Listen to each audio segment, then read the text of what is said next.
Dear Patriots, before the news starts, please subscribe to our patriotic channel by clicking the subscribe button. Give us a thumbs up to this video. Don't forget to leave your opinion below in the comments section. Share the news on Facebook and Twitter so you friends see it. Thank you. CNN has live Hissy fed Trump is dysfunctional and dishonest and disloyal and dirty and dumb. CNN, who often accuses Trump of resorting to immature name-calling, did it themselves.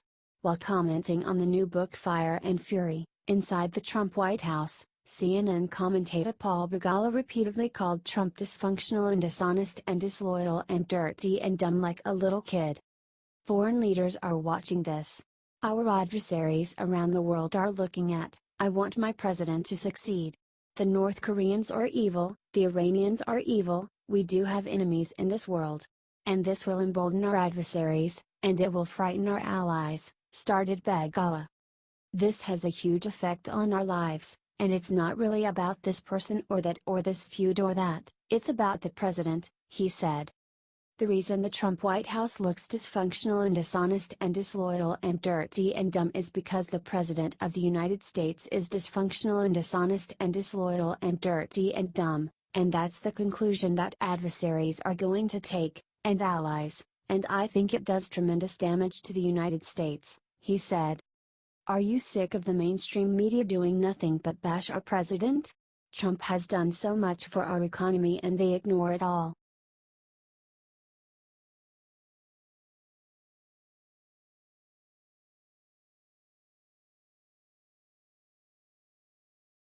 Melania makes epic response to book claiming she cried tears of sadness when Trump won election. The book Fire and Fury, Inside the Trump White House, written by Michael Wolff, comes out on January 9. We've only seen a few excerpts, but we can already see that the book is filled with lies and slander. The book claims that Trump never actually wanted to win. Which makes you wonder why he would have ran in the first place. Shortly after 8 p.m. on election night, when the unexpected trend, Trump might actually win, seemed confirmed, Don Jr. told a friend that his father, or DJT, as he calls him, looked as if he had seen a ghost. Melania was in tears, and not of joy, states the book. Melania's communication director Stephanie Grisham wrote back against this claim. This book is clearly going to be sold in the bargain fiction section. Mrs. Trump supported her husband's decision to run for president and in fact, encouraged him to do so. She was confident he would win and was very happy when he did, she wrote. Sarah Sanders also attacked the book. This book is filled with false and misleading accounts from individuals who have no access or influence with the White House. Participating in a book that can only be described as trashy tabloid fiction exposes their sad desperate attempts at relevancy, she said. Trump made a tweet about the claim as well. Melania, our great and very hard-working First Lady, who truly loves what she is doing, always thought that if you run, you will win. She would tell everyone that, no doubt, he will win. I also felt I would win, or I would not have run, and country is doing great. He tweeted.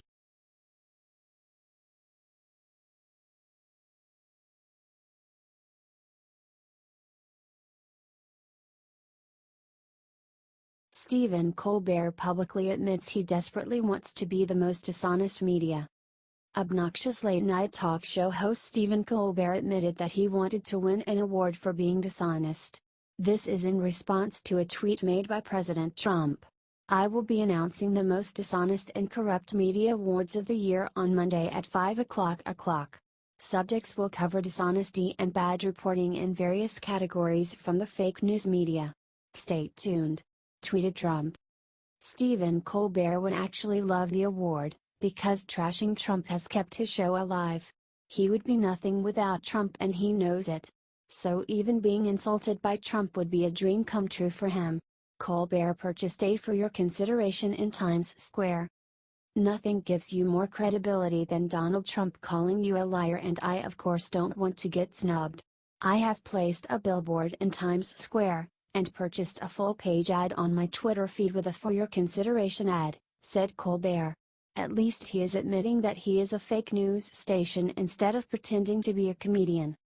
He made jokes about the fake categories for the awards.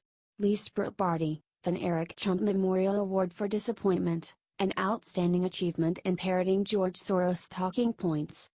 So excited for Monday's most dishonest and corrupt media awards of the year. See you on the red carpet, at Anderson Cooper. Hashtag the fakies, tweeted Colbert. He also tweeted tonight. My desperate bid to get Trump's disapproval. Hashtag the fakies.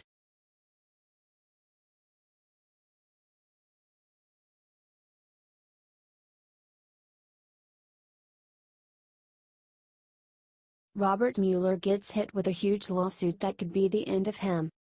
We have heard a lot about FBI bias in the Robert Mueller case. Now Mueller is being sued by Paul Manafort for exceeding his authority. Mr. Mueller's investigation of Mr. Manafort has extended far beyond links and/or coordination between the Russian government and individuals associated with the campaign of President Donald Trump. The investigation has focused on Mr. Manafort's offshore business dealings that date back to as early as 2005, about a decade before the Trump presidential campaign launched, and have been known to the United States government for many years, says the lawsuit. The Justice Department called the lawsuit frivolous. But the defendant is entitled to file whatever he wants, they said. I can assure you that the special counsel is conducting himself consistently with our understanding of the scope of the investigation, claimed Rosenstein. Nobody has communicated to me the desire to remove Robert Mueller. I think it would be very difficult to find anybody better qualified for this job. I believe that, based upon his reputation, his service, his patriotism, his experience with the department and the FBI, he was an ideal choice for this task, said Rosenstein. Do you think that the lawsuit will go through? Do you think that Mueller should be fired?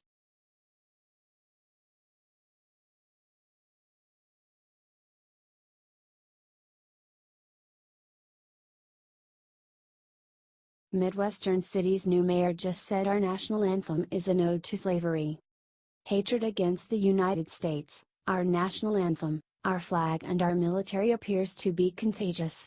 It was stoked by Democrat Barack Obama while he was still president with his open support of the radical, racist Black Lives Matter movement.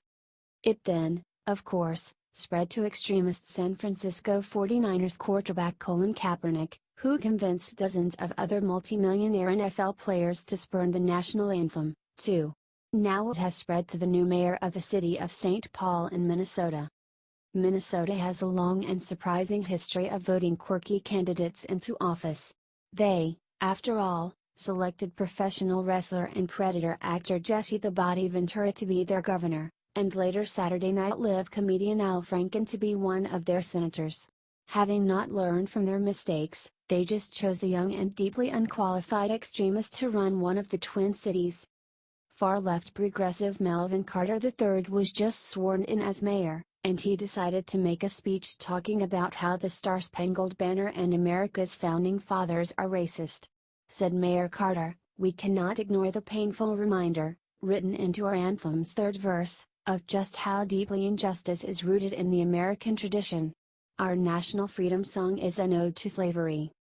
He then stated about Washington, Jefferson and others, "This is the American paradox, passed from generation to generation, dating back to the noble group of rich, white, straight, male landowners who embedded into our founding principles a yearning for a set of God-given rights they sought to secure for only themselves.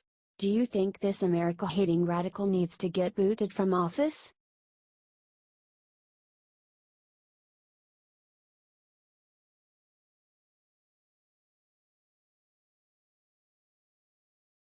Sarah Sanders just completely silenced a Libby reporter who asked if Trump is mentally unfit.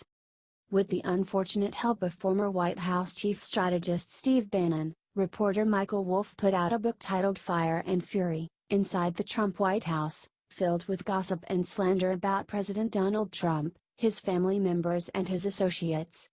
Wolff presented the many damning quotes and observations in the book as fact, although he has been having a difficult time backing up his libelous assertions about President Trump with evidence. Nonetheless, the liberal media have been promoting the book as though it is the gospel truth. In particular, They have been trying to disseminate the idea found in the book that the president is somehow too mentally unstable to perform the duties of the presidency. Instead of having the good sense to treat Fire and Fury as the tabloid rubbish that it is, one liberal reporter decided to waste time during a White House press briefing and ask Press Secretary Sarah Sanders about it. The journalist asked Sarah, "What is the president's reaction of the suggestions in this book that he is mentally unfit?" Sanders immediately laughed at the reporter and stated that this question was disgraceful and laughable. She slammed the reporter's argument further, saying, "If President Trump was unfit, he probably would not be sitting there and would not have defeated the most qualified group of candidates the Republican Party has ever seen.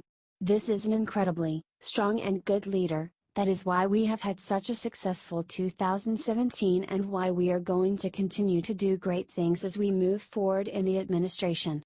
The reporter sat silently and did not follow up with any other questions. How much do you love strong Sarah Sanders?